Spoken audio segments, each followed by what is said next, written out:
అస్సలాముఅలైకుం everyone. మళ్ళీ 2 రెసిపీస్‌తో మళ్ళీ మీ ముందుకొచ్చేసాను. చాలా సింపుల్‌గా చేసుకునే రెసిపీస్. చాలా టేస్టీగా ఉంటుంది.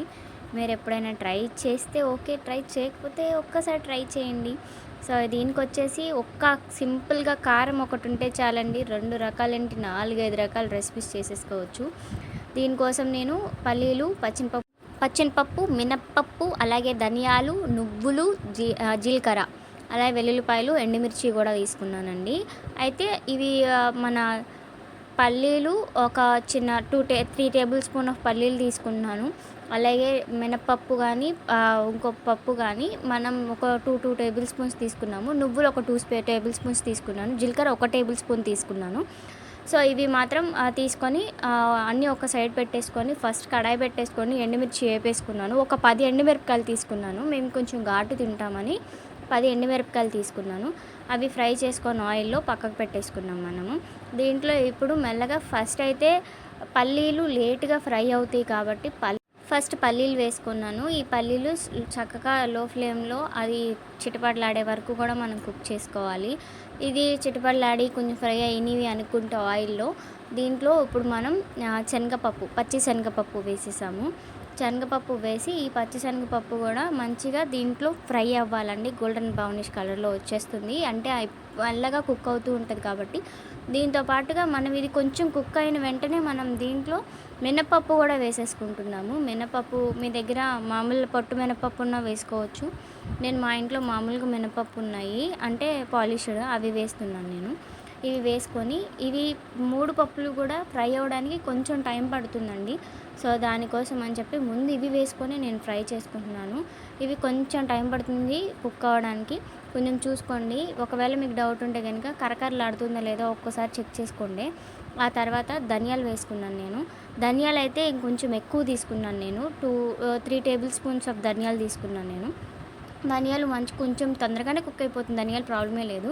దీంట్లో ఇప్పుడు జీలకర్ర వేసేసాను నేను. ఈ జీలకర్ర కొంచెం ఫ్రై అయిన తర్వాత అది ఫ్రై అంటే ఒక్కసారి అట్లా తిప్పేసుకుంటే చాలు, ఫ్రై అయిపోతుంది అది. దీని తర్వాత నువ్వులు కూడా యాడ్ చేసేసాను నేను. ఇది నువ్వులు కూడా యాడ్ చేసుకొని అన్నీ ఒక్కసారి మంచిగా కుక్ చేసుకుంటున్నాను. కలర్ కొంచెం షేడ్ అయ్యి పచ్చి స్మెల్ అంటే ఇంకేమైనా పచ్చిగా ఉన్నా పోవడానికి కొంచెం కుక్ చేసుకుంటున్నాను అంతే నేను. ఇంకా దీంట్లో నేను కరివేపాకు కూడా యాడ్ చేస్తున్నాను నేను. కరివేపాకు ఉంటే మీరు కరివేపాకు కూడా యాడ్ చేసేసుకోవచ్చు. ఆయిల్‌లో కరివేపాకు అనేది మంచిగా కుక్ అయిపోవాలండి. చిటపటలాడిపోవాలి. లేదంటే పచ్చి పచ్చిగా ఉందంటే మరి మసాలా కారం అనేది మంచిగా ఉండదు. సో, ఈ కారం ప్రిపేర్ చేయడానికి ఇవి వరకైతే కారం అండి. ఇవేంటంటే దీంట్లో కరివేపాకు వేసేసిన తర్వాత ఇవన్నీ మంచిగా ఫ్రై అయిన తర్వాత ఇవేం చేయాలంటే ఇప్పుడు ఎండుమిర్చి ఏదైతే ప్లేట్‌లో తీసి పక్కకు పెట్టుకున్నామో అట్లాగే వీటిని కూడా పక్కకు పెట్టేసుకోవాలండి. ఇవన్నీ కుక్ అవ్వడానికి ఎంత టైం తీసుకుందో చల్లారిన తర్వాతనే మనం నెక్స్ట్ ప్రాసెస్ అనేది స్టార్ట్ చేయాల్సి ఉంటుంది. సో, ఇది కుక్ అవుతుంది చూసారు కదా! ఇప్పుడు కరివేపాకు కూడా యాడ్ చేసేసుకున్నాను నేను. ఈ కరివేపాకు వేసుకున్నాక ఇప్పుడు చూస్తున్నారు కదా, గోల్డెన్ బ్రౌనిష్ కలర్‌లోకి ఆల్మోస్ట్ మొత్తం మారిపోయినాయి అన్నీ కూడా, కుక్ అయిపోయినాయి అన్నీ కూడా. వీటన్నిటిని ఇంకా మనం పక్కకు పెట్టేద్దాము. అంటే వేరే ప్లేట్‌లోకి షిఫ్ట్ చేసేసుకుందాము. ఇంకా ఇందులో ఉంచకుండా. ఇది చల్లారాలి. ఇది చల్లారడానికి టైం పడుతుంది. సో, ఇది చల్లారిపోయిన తర్వాత ఒక మిక్సింగ్ బౌల్ తీసేసుకొని దాంట్లోకి ఈ మిరపకాయలు, అలాగే ఆ పప్పులు, వెల్లుల్లిపాయలు, మనం ఇంతవరకు సాల్ట్ ఎక్కడ యాడ్ చేయలేదు కాబట్టి సాల్ట్ కూడా యాడ్ చేస్తున్నాను దీంట్లో నేను. సాల్ట్ కూడా యాడ్ చేసుకొని మంచిగా పౌడర్లా మిక్సీ పట్టేసుకుంటే చాలు. చూస్తున్నారు కదా, ఫైన్ పౌడర్ అయిపోయింది. ఇంకెక్కడన్నా కొంచెం అక్కడక్కడ పప్పు తగులుతున్నా కూడా టేస్ట్ ఉంటుంది, ఏం కాదు. అయితే ఇప్పుడు బెండకాయలని ఫస్ట్ నేను నీట్‌గా కడిగేసుకొని తుడిచి పక్కకు పెట్టేసుకున్నాను. ఈ తుడిచిన వాటిని అలాగ కట్ చేసేసుకొని ఈ కట్ చేసుకున్న తర్వాత వీటిని ఎలా కట్ చేయాలంటే స్ట్రైట్‌గా మధ్యలోకి ఒక ఘాటు పెట్టేసుకోవాలండి. అది ఓపెన్ అయిపోవాలి. సో, అన్నిటిని కూడా అట్లా మనం కట్ చేసేసుకోవాలి. వీటికి నూగుంటుంది కాబట్టి నీట్‌గా కడిగేయండి. కడిగేసి తుడుచుకోవాలి మళ్ళీ క్లాత్‌తో. దీన్ని డ్రై చేసుకోవాలి. ఇది మొత్తం ఇలా చూస్తున్నారు కదా, నేను ఇలా కట్ చేసుకుంటున్నాను. అలాగా మధ్యలోకే ఘాటు పెడుతున్నాను. నేను మళ్ళీ ఎక్కడ కట్ చేయట్లేదు. అలా ఘాటు పెట్టిన దాంట్లోకి ఇప్పుడు కారం ఒక్కొక్క దానికి తీసుకొని కారం ఎక్కువ లోపలికి పెడుతున్నాను, కూరుస్తున్నాను. ఎంత మంచిగా లోపలికి ఆ కారాన్ని మీరు ఎంత మంచిగా స్టఫ్ చేస్తారో లోపలికి, బెండకాయ లోపలికి, అంత మంచిగా ఉంటుందండి టేస్ట్ అనేది. అలా ఒక్కొక్క దానికి మనం లోపల స్టఫ్ చేసుకోవాలండి ఆ కారం అనేది. ఆ స్టఫింగ్ అనేది ఇప్పుడు చూస్తున్నాను కదా, ఎలా చూపిస్తున్నాను కదా, అలా చూపించిన విధంగా మొత్తం అంతా ఫుల్ అయిపోయే వరకు కూడా మనం స్టఫ్ చేసుకోవాలి. అది కింద పడిపోయి ప్లేట్‌లో పడిందైనా మనం వేస్ట్ ఏం కాదండి. తర్వాత దాన్ని ఏం చేయాలో కూడా మీకు చూపిస్తాను నేను. ఇప్పుడు అంతా ఎలా స్టఫ్ చేసుకున్నాను చూసారుగా, అలా ఒక్కొక్కటిగా మొత్తం స్టఫ్ చేసేసుకొని మనం పక్కకు పెట్టేసుకోవాలి. ఇలా పక్కకు పెట్టేసుకోవాలి ముందు. చూడండి ఒక్కొక్కటిగా ఎలా తీసుకొని పెడుతున్నాను. అలా కట్ చేసిన వాటన్నిటిని నేను ఫిల్ చేసేసుకొని అన్నిటికీ కారం పెడుతున్నాను. ఈ కారం పెట్టిన ప్రతి ఒక్కటి కూడా మనం ఇవన్నిటిని మళ్ళీ వీటిని ఆయిల్‌లో కొంచెం ఫ్రై చేసుకోవాల్సి ఉంటుంది. సో, ఈ కారం మొత్తం స్టఫ్ అవుతుంది చూసారు కదా! ఈ స్టఫింగ్ ఒకటేనండి ప్రాసెస్, టైం టేకింగ్ ప్రాసెస్, అంతకు మించి ఏమీ లేదు. అయితే ఈలోపు నా ఛానల్‌ని మీరు సబ్స్క్రైబ్ చేయండి. నా కమెంట్ బాక్స్‌లో కమెంట్ చేయండి మీకేమైనా డౌట్ ఉంటే. లేదు అంటే మీరు ట్రై చేసుంటే గనుక ఎలా ఉంది, టేస్ట్ ఎలా ఉందనేది నా కమెంట్ బాక్స్‌లో కమెంట్ చేసేయండి. ఇలాగ అన్నీ స్టఫ్ చేసేసుకున్నాం మనము. ఈ స్టఫ్ చేసుకున్న ప్రతి ఒక్కటి తీసుకెళ్ళిపోయి మనం ఇప్పుడు ఏదైతే పప్పులు వేయించిన కళాయి ఉందో దాంట్లో కొంచెం ఆయిల్ యాడ్ చేసేసుకొని వీటిని మళ్ళీ డీప్ ఫ్రై అంటే ఏంటో నార్మల్ ఫ్రై చేసుకుంటామండి. కర్రీకి మనం ఎంత వేస్తామో ఆయిల్ అంతే వేసాము.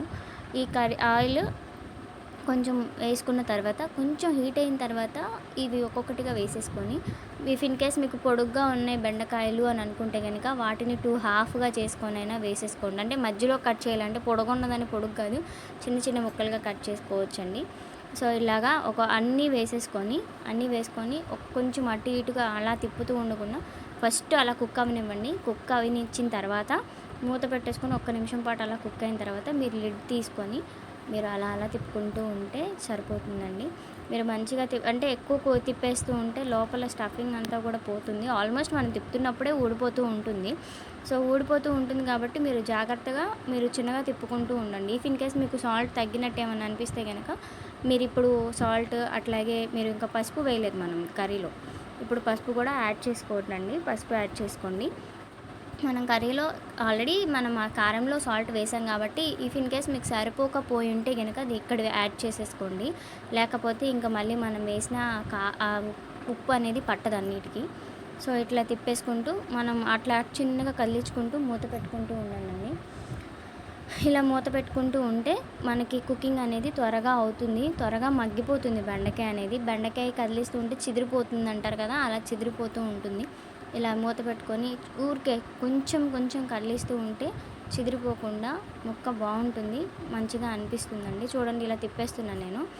ఇలా తిప్పుతున్నప్పుడు ఆ కారం అంతా పోతుంది. మీరు చూస్తున్నారు కదా, అలా అలా కదిలిస్తున్నప్పుడు కారం అంతా పోతుంది. అలా పోయినా ఏం కాదండి, ప్రాబ్లం ఏమి ఉండదు. దాన్ని మనకి గ్రేవీ కన్సిస్టెన్సీలో ఎలా తీసుకొచ్చేస్తారో మీరు చూద్దురు కానీ ఇప్పుడు అది కూడా. ఇలా కుక్ అవుతున్నప్పుడు మీరు ఇలా చిన్నగా కుక్ చేసుకుంటూ తిప్పుకుంటూ కుక్ చేసుకోండి. ఫాస్ట్‌గా తిప్పొద్దు, దాని మీద ప్రెషర్ పెట్టొద్దు. మీరు కొంచెం కుక్ చేసుకున్న తర్వాత దీన్ని లిడ్ పెట్టేసుకొని అలా కుక్ చేస్తూ ఒక నిమిషం చెక్ చేసుకుంటూ మీరు కుక్ చేసుకోండి. మిగిలిపోయిన కారం ఏమైనా ఉంటే కూడా అట్లాగా దాని మీద వేసేసుకొని అంతా ఒకసారి మిక్స్ చేసుకొని అలా ఒక్క సెకండ్ అలా ఉంచేసి మీరు స్టవ్ ఆఫ్ చేసేసుకుంటే చాలు, మంచి కర్రీ రెడీ అయిపోతుందండి. ఇలా ఒక్క కారం చేసుకుంటే దీంట్లో మనం చాలా రకాలైన కర్రీస్ చేసుకోవచ్చండి. సో, దీనికైతే బెండకాయ కర్రీ అయితే రెడీ అయిపోయింది. మీరు ఎప్పుడైనా ట్రై చేసి ఉంటే నాకు కామెంట్ బాక్స్‌లో కామెంట్ చేయండి. ఒకవేళ ఇప్పుడు ట్రై చేసే లెక్కైతే ఎలా వచ్చిందో నాకు చెప్పండి. మా ఇంట్లో అయితే అందరికీ చాలా బాగా నచ్చింది. ఇది పప్పుచారులోకి కానీ, పప్పులోకి కానీ, లేకపోతే పచ్చి పులుసులోకి కానీ, రసంలోకి కానీ చాలా టేస్టీగా ఉంటుంది. అలా కాకపోయినా ఉట్టిగా తిన్నా కూడా బాగుంటుందండి. మీరు ఎప్పుడైనా ట్రై చేస్తే నాకు కామెంట్ బాక్స్‌లో కామెంట్ చేయండి. ఇప్పుడైతే నేను రెండో రెసిపీ మీకు చూపిస్తాను. ఇది వచ్చేసి వంకాయ కారంతో చేస్తున్న వంకాయ కారం అండి ఇది. ఇదైతే నా ఫేవరెట్ అని చెప్పొచ్చు. ఇది చాలామందికి తెలిసే ఉంటుంది. సో, ఒక కారం మనం చేసుకున్నాము, అదే కారంతో 2 రకాల రెసిపీస్ అయితే ఇప్పుడు చేసేసుకోవచ్చు. 5 నిమిషాల్లో ఆ కారం రెడీ అయిపోతే ఈ కర్రీ కూడా రెడీ అయిపోతుంది అంతేనండి. ఇప్పుడైతే చూస్తున్నారు కదా, ఈ వంకాయలు అయితే మా చెట్టు వంకాయలు మేము కోసుకున్నాము. ఈ వంకాయల్ని మంచిగా వాటర్లో వాష్ చేసేసుకుందాం ఫస్ట్. ఈ వాష్ చేసేసుకొని వీటిని పైన కట్ చేసేసుకున్న తర్వాత 4 చెక్కలు చేసుకున్నాను నేను. లేదు మీరు 2 చెక్కలు చేసుకున్నా కూడా ప్రాబ్లం ఏమి ఉండదు. అలాగ 4 చెక్కలు చేసేసుకొని ప్రతి వంకాయ అలా 4 చెక్కలు చేసేసుకున్నాను నేను. మా ఇంట్లో చిన్న చిన్న వంకాయలు కోసాను నేను. ఒకటే పెద్ద వంకాయ కోసినట్టున్నా అంతే. ఇలా అన్నీ కోసేసుకొని పక్కకు పెట్టేసుకుందాం ఫస్ట్. అలా కోసుకున్న వెంటనే అంటే కండ్రెక్కిపోతాయి అంటారు కదా, అది వెంటనే కోసేసుకున్న వెంటనే మేము కారం కూడా పెట్టేశానండి. నేను గ్యాపే ఇవ్వలేదు. నేను మళ్ళీ వాటర్లో వేయలేదు వీటిని. ఈ వెంటనే అలా కారం తీసుకోవడం, మళ్ళీ వెంటనే ఒక్కొక్క దాంట్లో కూర్చేసాను అంతా. అలా కూర్చేసింది వెంటనే మళ్ళీ తీసుకెళ్ళిపోయి ఆయిల్‌లో కూడా ఫ్రై చేసేసుకోవడమే. ఇంతే. ఇప్పుడు బెండకాయలకి ఏదైతే చేసామో వంకాయ కర్రీకి కూడా అంతే చేస్తాము. అయితే ఏంటంటే వంకాయ త్వరగా మగ్గిపోతుందండి. అంతే, ఏం లేదు. అలా అన్నిటికి పెట్టేసాం కదా! అలా పెట్టేసింది తీసుకెళ్ళి ఇప్పుడు ఏదైతే కర్రీ చేసామో మనం అదే ఆ కడాయిలో ఆయిల్ వేసుకొని మేము ఫ్రై చేసుకున్నాము. ఆ తప్పు మీరు మాత్రం చేయొద్దు.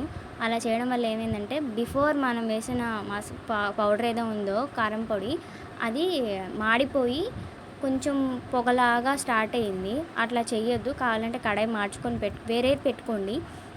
లేదంటే ఆ కడాయిని వాష్ చేసుకొని పెట్టుకోండి గానీ, అదే కడాయిలో మాత్రం వేయొద్దు. మేము చేసిన మిస్టేక్ అదేనండి. ఏమైంది, అదే కర్రీ కదా, అలాగే చేయడమే కదా అని అదే కడాయి పెట్టేసాము ఆ కర్రీ తీసేసి. అలా చేయడం వల్ల ఏమైందంటే ఆల్రెడీ ఉన్న మసాలా కొంచెం మాడిపోయినట్టు, అదో కలర్ షేడ్ అనేది తెలుస్తుంది కదా మీకు. సో, మీరు అలా చేయకుండా వేరే కడాయి అనేది పెట్టేసుకోండి. అలా తిప్పుకుంటూ ఇప్పుడు దీన్ని ఏదైతే మసాలా మనం వేసామో ఆ మసాలా అంతా వీటికి పట్టేసింది. ఆల్మోస్ట్ అంతా కుక్ అయిపోయింది. దీంట్లో మేము కొంచెం ఉప్పు వేసుకున్నాము. ఎందుకంటే కారంలో ఉప్పు అనేది సరిపోలేదు. ఇప్పుడనేది ఉప్పు వేసేసుకున్నాము. పసుపు కొంచెం వేసుకొని దీన్ని మంచిగా కుక్ చేసేసుకున్నాము. ఇంకా ఎక్స్ట్రా మిగిలిపోయిన కారంని కూడా దీంట్లో యాడ్ చేసేసాము. మీరు ఉట్టి కారం కూడా కొంచెం వేడి వేడి అన్నంలో ఈ కారం వేసుకొని కొంచెం నెయ్యి కానీ నూనె కానీ వేసుకొని తింటే కూడా చాలా బాగుంటుందండి. ఈ కారం, ఈ వంకాయ కారం అయితే చాలా బాగుంటుంది. ఒక్కసారి మీరు ట్రై చేయండి. మీరు ట్రై చేస్తేనే తెలుస్తుంది అది ఎంత బాగుంటుంది అనేది. నేను చెప్తేం కాదు. మీరు చెప్పి మీ ఫాదర్‌కి పెట్టండి. మా ఫాదర్ కానీ, మా మదర్‌కి కానీ చాలా ఇష్టం అండి. చాలా నచ్చింది కూడా. సో, ఇలా ఒక్కోసారి ట్రై చేయండి.